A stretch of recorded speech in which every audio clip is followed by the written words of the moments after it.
में रतन नाम का अमीर युवक रहता था, जो दिन भर आवारा फिरता रहता था। एक दिन उसका भाई बिरजू उससे बोला, ये तुमने आए दिन क्या नाटक बना रखा है रतन? मैं कुछ समझा नहीं भैया। रतन, तुम पूरे 21 वर्ष के हो चुके हो। हमारा इतना बड़ा अनाज का व्यापार है, आखिर तुम मेरे साथ गोदाम में क्यों नहीं बैठते? भैया, ये मेरे खेलने कूदने की उम्र है, मेरा अभी काम करने का बिल्कुल भी मन नहीं है। रतन, माँ और पिताजी के जाने के बाद तुम ही मेरी जिम्मेवारी हो। मैं नहीं चाहता कि तुम दिन भर ऐसे ही आवारा गर्दी करते रहो। कल को मुझे तुम्हारा विवाह भी करना है। सीधे सीधे क्यों नहीं कहते भैया कि माँ और पिताजी के जाने के बाद मैं आपको बोझ लगने लगा हूँ? रतन की बात सुनकर बिरजू क्रोधित होकर बोला, अपनी जुबान को लगाम दो रतन। तुम अपने बड़ों से बात करने की बिल्कुल तमीज भूल गए हो। रतन बिरजू की बात को नजरअंदाज करके क्रोधित होकर घर से बाहर निकल गया। तभी बिरजू की पत्नी आरती आकर बिरजू से बोली, रतन अब जवान हो चुका है, आपका उसे इस तरह डांटना शोभा नहीं देता। सुना तुमने आरती, उसने क्या कहा? मैं उसे बोझ समझता हूँ। आप चिंता मत कीजिए, धीरे धीरे वो सब समझ जाएगा। इधर रतन गांव में फिर से आवारा गर्दी करने लगा। तभी उसकी नजर मुखिया की बेटी झुमरी पर पड़ी। रतन उसके पास जाकर बोला, मैं तुमसे काफी दिनों से बात करना चाह रहा था झुमरी। देखो रतन, मैं तुमसे तंग आ चुकी हूँ। तुम गांव में मुझसे इस तरह की बातें करते हो और गांव वाले मेरे और तुम्हारे बीच को लेकर कुछ और ही समझते हैं। उन्हें जो समझना है समझने दो। जल्दी बोलो, क्या बात करनी है? झुमरी, मैं तुमसे प्रेम करता हूँ और तुमसे विवाह करना चाहता हूँ। रतन की बात सुनकर झुमरी का गुस्सा सातवें आसमान पर पहुंच गया। मेरे पिता इस गांव के मुखिया हैं रतन, और वो मुझे कॉलेज सिर्फ इस वजह से पढ़ने भेजते हैं कि उन्हें मुझ पर भरोसा है। मैं उनके विश्वास को नहीं तोड़ सकती। आइंदा अगर मेरे पीछे आए ना और मुझसे बात करने की कोशिश की तो मैं तुम्हारी शिकायत अपने पिताजी से कर दूंगी। तुम्हें जिससे शिकायत करनी है तुम कर सकती हो। अगर तुम्हारे पिताजी गांव के मुखिया हैं तो मैं भी कोई कम अमीर नहीं हूँ। तुम्हारे पिताजी जैसों को खरीद सकता हूँ मैं। इतना कहकर रतन वहां से चला गया। शाम को जब रतन घर आया तो उसने देखा कि मुखिया उसके भाई बिरजू के पास बैठा था। बिरजू रतन से बोला, ये मैं क्या सुन रहा हूँ रतन? अब तुम आवारागर्दी करने के साथ साथ लड़कियों को भी छेड़ने लगे। मैंने किसी को नहीं छेड़ा भैया। मैं मुखिया जी की बेटी से प्रेम करता हूँ, उससे विवाह करना चाहता हूँ। प्रेम करते हो? प्रेम शब्द का मतलब भी समझते हो तुम? तभी मुखिया बिरजू की ओर देखकर बोला, बिरजू, मेरा ख्याल है मेरे जाने के बाद तुम रतन को समझा देना। ये समझदार है, समझ जाएगा। नादानी में लड़के ऐसी गलतियां कर ही देते हैं। नहीं मुखिया जी, आज मैं फैसला करके रहूंगा। आज तो इसने हद पार कर दी है। इतना बोलकर बिरजू रतन से बोला, रतन, मैं तुम्हारा विवाह अगर मुखिया जी की बेटी झुमरी से करा दूं तो तुम उसे खिलाओगे क्या? तुम करते क्या हो? तुम्हारी महीने की आमदनी कितनी है? अपने भाई की बात सुनकर रतन का दिमाग पूरी तरह से खराब हो गया। भैया, मत भूलिए कि पिताजी ने अपने जीवन में बहुत सारा धन और संपत्ति बनाई है। उसमें से आधा हिस्सा मेरा भी है। जानता हूं, लेकिन तुम्हारे जैसे नौजवान को जब पिता की संपत्ति और दौलत मिलती है ना, तो वो उसे मिटाने में ज्यादा दिन नहीं लगाते। क्योंकि तुम लोगों की बस यही समस्या है कि तुम मेहनत नहीं करना चाहते। आप क्या कहना चाहते हैं भैया? यही कि अगर पिताजी अपनी संपत्ति तुम्हारे नाम ना करते तो तुम भीख मांगने के लिए एक कटोरा भी नहीं खरीद पाते। पिताजी की संपत्ति की हक की बात करने से पहले एक बार ये तो सोच लेते कि पिताजी के काम में तुमने कितना हाथ बटाया है। बिरजू की बात सुनकर रतन क्रोधित होकर बोला, अगर ऐसी बात है तो मुझे पिताजी की संपत्ति भी नहीं चाहिए, नहीं मुझे ये घर चाहिए। मैं घर छोड़कर जा रहा हूं। रतन, मेरी बात सुनो रतन। मुझे कुछ नहीं सुनना मुखिया जी। मेरे घर के मैटर में आप ना ही पड़े तो अच्छा है। इतना बोलकर रतन क्रोधित होकर वहां से चला गया। आरती बिरजू से बोली, ये आपने सही नहीं किया। आपको रतन से इतना कठोर रवैया नहीं अपनाना चाहिए था। नहीं आरती, अगर आज मैं कठोर रवैया नहीं अपनाता तो रतन के हौसले और बुलंद हो जाते। जो भाई अपने छोटे भाई को डांटते नहीं, वो अपने भाई के सबसे बड़े दुश्मन होते हैं। रतन क्रोधित होकर अपने गांव की सीमा से बहुत दूर एक दूसरे गांव की ओर चला गया। उसके पास खाने तक के पैसे नहीं थे। रतन भूखा प्यासा थक हार कर एक गांव की सीमा पर बनी झोपड़ी के सामने बैठकर रोने लगा। आज अगर मेरे पिताजी और माँ जीवित होती तो क्या भैया मेरे साथ ऐसा व्यवहार करते? मेरा इस दुनिया में कोई नहीं है। रतन नहीं जानता था कि झोपड़ी के अंदर कन्हैया नाम का उसका ही हम उम्र युवक रहता था। कन्हैया उस झोपड़ी के बाहर निकलकर बोला, कौन हो तुम और मेरी झोपड़ी के बाहर तुम रो क्यों रहे हो? मेरा नाम रतन है। अगर तुम्हें अपनी झोपड़ी के सामने रोने से ऐतराज है तो मैं कहीं और जाकर रो लेता हूँ। मेरा नाम कन्हैया है। लगता है दोस्त घर से काफी नाराज होकर आए हो और अंदर से काफी उदास भी हो और शक्ल से काफी भूखे भी लगते हो। मैंने सुबह से कुछ नहीं खाया और मेरे पास पैसे भी नहीं है, तो चलो मेरे साथ, मैं तुम्हें खाना खिलाता हूँ। रतन उसकी झोपड़ी की तरफ देखने लगा। मेरी झोपड़ी की ओर मत देखो, मैं तुम्हें यहाँ के अच्छे ढाबे पर खाना खिलाऊंगा। लेकिन तुम मुझे खाना क्यों खिलाना चाहते हो? मैं तो तुम्हें जानता भी नहीं। मेरा और तुम्हारा रिश्ता क्या है? दोस्ती? दोस्ती का, इंसानियत का, और इससे बड़ा दुनिया में कोई रिश्ता नहीं होता दोस्त। कन्हैया की आंखों में अपनापन देखकर रतन मुस्कुराते हुए बोला, ठीक है। कन्हैया रतन को ढाबे पर ले गया। रतन ने पेट भर खाना खाया। खाना खाने के बाद वो रतन के साथ झोपड़ी में बैठा हुआ था। तुम करते क्या हो कन्हैया? कुछ नहीं दोस्त, कुछ भी छोटा मोटा काम मिल जाए कर लेता हूँ। छोटा मोटा काम? कहीं तुम चोरी वगैरह तो नहीं करते? अरे नहीं नहीं, छोटा मोटा काम से मतलब है छोटी मोटी मजदूरी। अपनी झोपड़ी को देखकर ये तो तुम समझ ही गए होगे कि ये झोपड़ी एक गरीब की झोपड़ी है। बचपन में ही माता पिता छोड़कर चले गए, तब से मैं अकेला ही हूँ। जब तुम्हें अपनी झोपड़ी के बाहर अपने माता पिता को याद करते हुए देखा तो मुझे अपने माता पिता याद आ गए। एक समय में मैं भी अपने माता पिता को याद करके बहुत रोता था। क्या मैं भी तुम्हारी झोपड़ी में तुम्हारे साथ रह सकता हूँ? ये भी कोई पूछने की बात है? मेरी झोपड़ी में 2 ही चारपाई हैं। एक हमेशा खाली पड़ी रहती थी, शायद ये तुम्हारे लिए ही थी। रतन कन्हैया से बात करते करते ही सो गया। अगले दिन रतन कन्हैया से बोला, अब अगर तुम्हें कोई ऐतराज ना हो दोस्त, तो क्या अब मैं भी तुम्हारे साथ मजदूरी कर सकता हूँ? रतन, तुम्हारे कपड़े देखकर ही मैं समझ गया था कि तुम कोई अमीर घराने से ताल्लुक रखते हो। तुम्हारे हाथ बता रहे हैं कि तुमने आज तक कभी कोई भारी वजन नहीं उठाया। तुम रहने दो। अब नहीं नहीं, काम को लेकर मेरे भैया ने मुझे ताना मारा था। मैं भी काम कर सकता हूँ, मैं तुम्हारे ऊपर बोझ नहीं बनूंगा।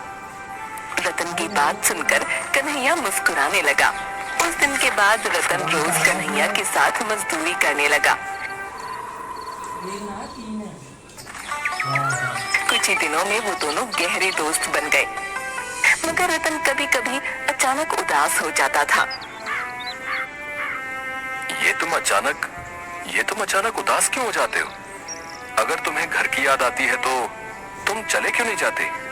नहीं, मेरे परिवार वाले मुझे बिल्कुल भी प्यार नहीं करते। अगर थोड़ा सा भी करते होते तो वो मुझे ढूंढते हुए यहाँ जरूर आते। एक दिन कन्हैया और रतन गांव की सड़क पर बने हुई छोटी सी दुकान पर चाय पी रहे थे। तभी एक लग्जरी कार आकर रुकी। उस लग्जरी कार में बिरजू और आरती निकलकर बाहर आ गए। रतन, हमने तुम्हें कहां कहां नहीं ढूंढा, तुम यहाँ हो। चलो घर चलो। मैं घर नहीं जाऊंगा भैया। रतन, जिद मत करो। मैंने तुमसे जो भी कठोर शब्द बोले मैं उसके लिए क्षमा मांगता हूँ। तुम्हारे बगैर घर सुना है। रतन, अपने भैया को नहीं तो कम से कम अपनी भाभी की बात तो मान सकते हो। मैं तुम्हारी माँ समान हूँ, आज मुझे पूरा विश्वास था कि तुम जरूर मिलोगे। चलो घर चलो, मैं तुम्हारी पसंद के सारे व्यंजन बनाऊंगी और तुम्हारा विवाह झुमरी से करा दूंगी। अपनी भाभी की बात सुनकर रतन मुस्कुरा दिया और बगैर कन्हैया से मिले कार में बैठकर चला गया। रतन को इस तरह जाता देख कन्हैया को अंदर से बहुत बुरा लगा। कन्हैया मुस्कुराते हुए अपने आप से बोला, वाह रे दोस्त, एक बार मिलकर ही चले जाते।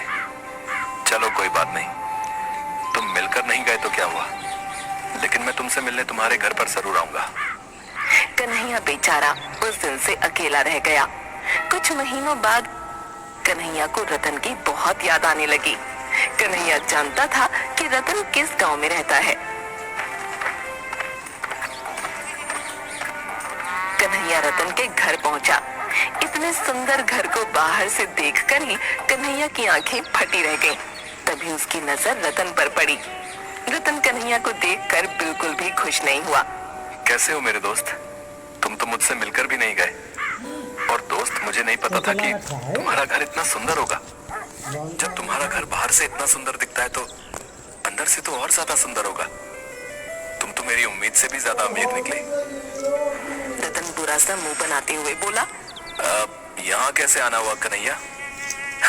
सब कुछ यही पूछ लोगे क्या? अपने दोस्त को अंदर नहीं बुलाओगे? अंदर सजावट का काम चल रहा है। वो क्या है कि 2 दिन बाद मेरी मुखिया की बेटी झुमरी से शादी है और तुमने अपनी शादी में गरीब दोस्त को बुलाना भी गवारा नहीं समझा। देखो कन्हैया, मैं जानता हूँ कि तुमने मेरी मदद की और तुमने मुझे खाना खिलाया और मुझे अपनी झोपड़ी में रहने के लिए एक चारपाई दी। तुम्हें उसके लिए जितने भी पैसे चाहिए मैं तुम्हें देने के लिए तैयार हूँ। कन्हैया, तुम जानते नहीं मैंने जितना वक्त तुम्हारे साथ गुजारा है वो कितनी मुश्किल और मुसीबत से गुजारा है। इतनी सड़ी हुई और बदबूदार जगह पर मेरा दम घुटता था, इसलिए मैं कभी कभी वहां से भागने की सोचता था, मगर तुम्हें लगता था कि मैं उदास हो जाता हूँ। रतन, तुम्हारी सोच बहुत छोटी निकली दोस्त। मैंने तुम्हें सच्चे दिल से अपना दोस्त माना था, इसीलिए तुम्हारी मदद की थी। कन्हैया, तुम में और मुझ में जमीन आसमान का फासला है। एक अमीर और एक गरीब दोस्त नहीं हो सकते। मैं नहीं चाहता तुम्हें यहाँ पर कोई और देखे जिससे मेरी बेइज्जती हो जाए, इसलिए तुम शांति से यहाँ से चले जाओ। रतन की बात सुनकर कन्हैया उदास हो गया और उदासी से मुस्कुराता हुआ बगैर कुछ कहे वहां से चला गया। कुछ महीनों बाद कन्हैया अपने गांव की एक रोड पर खड़ा था कि तभी एक कार तेजी से आकर एक पेड़ से टकरा गई। कन्हैया वहां खड़े लोगों से बोला, अरे देखो, वो कार एक पेड़ से टकरा गई। कन्हैया सहित सभी लोग वहां चले गए। कन्हैया कार के अंदर बैठे लोगों को देखकर बोला, अरे ये तो रतन है और लगता है ये इसकी पत्नी है। एक व्यक्ति कन्हैया से बोला, क्या तुम इसे जानते हो? हाँ जानता हूँ, और मैं ये भी जानता हूँ कि ये कहाँ रहता है। अब ये दोनों तो बुरी तरह से जख्मी है। इन दोनों को तुरंत अस्पताल में एडमिट कराना होगा भैया। सही कहते हो, एक काम करो, जल्दी से कार से इन दोनों को निकालो। कन्हैया ने उस व्यक्ति की मदद से उन दोनों को अस्पताल में एडमिट कर दिया। उस व्यक्ति ने कन्हैया की मदद से रतन के परिवार वालों को वहां पर बुला लिया। बिरजू दौड़ता हुआ वहां आ गया और डॉक्टर से बोला, अब मेरे भाई की तबीयत कैसी है और उसकी पत्नी झुमरी कैसी है? देखिए, उनकी पत्नी को तो ज्यादा चोट नहीं है, लेकिन आपके भाई की हालत ठीक नहीं है। क्या कहना चाहते हैं आप? आपके भाई का खून बहुत ज्यादा बह गया है। खून ज्यादा बह जाने की वजह से उनकी दोनों किडनियां डैमेज हो गई हैं। तो फिर आप मेरी किडनी ले लीजिए। आई एम सॉरी, आपकी एज ज्यादा है। डॉक्टर, मेरे भाई के इलाज में जितना भी रुपया खर्च हो जाए उसकी चिंता मत कीजिए, बस मेरे भाई को ठीक कर दीजिए। आप जाकर सबसे पहले खून का इंतजाम करिए, क्योंकि आपके भाई का ब्लड का जो ग्रुप है वो हमें कहीं नहीं मिल रहा। बिरजू पागलों की तरह खून का इंतजाम करने लगा, मगर उसे रतन के ब्लड ग्रुप का कोई ग्रुप नहीं मिला और हर किसी ने अपनी किडनी देने से मना कर दिया। कन्हैया चुपचाप डॉक्टर के पास आकर बोला, मेरा ब्लड ग्रुप चेक कर लीजिए डॉक्टर साहब। तुम कौन हो? रतन का दोस्त हूँ। डॉक्टर ने कन्हैया का ब्लड ग्रुप चेक किया। अरे वाह, तुम्हारा ब्लड ग्रुप तो रतन के ब्लड ग्रुप से मैच खा गया। डॉक्टर साहब, मैं अपनी किडनी भी डोनेट करना चाहता हूँ। इस बात को सीरियसली कह रहे हो? हाँ डॉक्टर साहब, रतन मेरा दोस्त है। उसकी नई नई शादी हुई है। मैं नहीं चाहता कि उसे कुछ हो जाए। जब रतन ठीक हो जाए तो मेरा मैसेज रतन तक आप जरूर पहुंचा दीजिएगा। बस मैं इतना ही चाहता हूं। तुम बिल्कुल पागल इंसान हो। अरे बिरजू बहुत पैसे वाला इंसान है। उसे पता लग गया कि तुमने अपनी किडनी उसके भाई को दान दी है तो वो तो तुम्हें पैसों में तोल देगा। मुझे पैसे नहीं चाहिए। मैं दोस्ती के नाम को बदनाम नहीं करना चाहता। कुछ महीनों बाद रतन बिल्कुल स्वस्थ हो गया और ठीक होकर रतन मिठाई का डिब्बा लेकर डॉक्टर से मिलने अपने भाई के साथ उसके घर पर आया। भैया बता रहे थे कि उन्होंने आपसे बहुत पूछा कि मुझे किडनी किसने दान की है, मगर आपने भैया को नहीं बताया। हाँ रतन, क्योंकि जिसने तुम्हें किडनी और ब्लड डोनेट किया था उसने मुझे सिर्फ तुम्हें ही बताने को बोला था। मैं आपकी बात का मतलब नहीं समझा।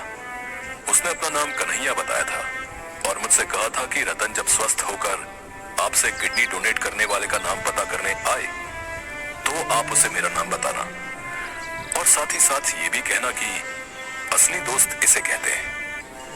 रतन से कहना कि अगर उसे दोस्त बनना है तो वो किसी गरीब को बनाए, क्योंकि गरीब ही मुसीबत में काम आते हैं। डॉक्टर की बात सुनकर रतन फूट फूट कर रोने लगा। वो बगैर देरी किए अपनी बाइक लेकर सीधे कन्हैया की झोपड़ी के पास चला गया, मगर उसने देखा उस झोपड़ी के अंदर कोई दूसरा ही व्यक्ति रह रहा था। यहाँ पर तो कन्हैया रहता था, कहाँ गया? कन्हैया तो यहाँ से 1 महीने पहले ही चला गया। क्या आप जानते हैं वो कहाँ गया? नहीं, उसने किसी को नहीं बताया, बल्कि उसने गांव में भी किसी को नहीं बताया कि वो कहाँ जा रहा है। हाँ, उसने कहा जरूर था कि कोई रतन नाम का इंसान पता करते करते यहाँ पर आएगा तो उससे कह देना कि दोस्ती का असली मतलब यही होता है। वो भले ही मुझे अपना दोस्त नहीं समझता हो, लेकिन मैंने उससे सच्चे दिल से दोस्ती की थी। उस व्यक्ति की बात सुनकर रतन भारी मन से झोपड़ी के बाहर निकल आया और पागलों की तरह कन्हैया को ढूंढने लगा, मगर कन्हैया उसे आज तक नहीं मिला। कन्हैया रतन को दोस्ती का बहुत बड़ा पाठ सिखा गया था।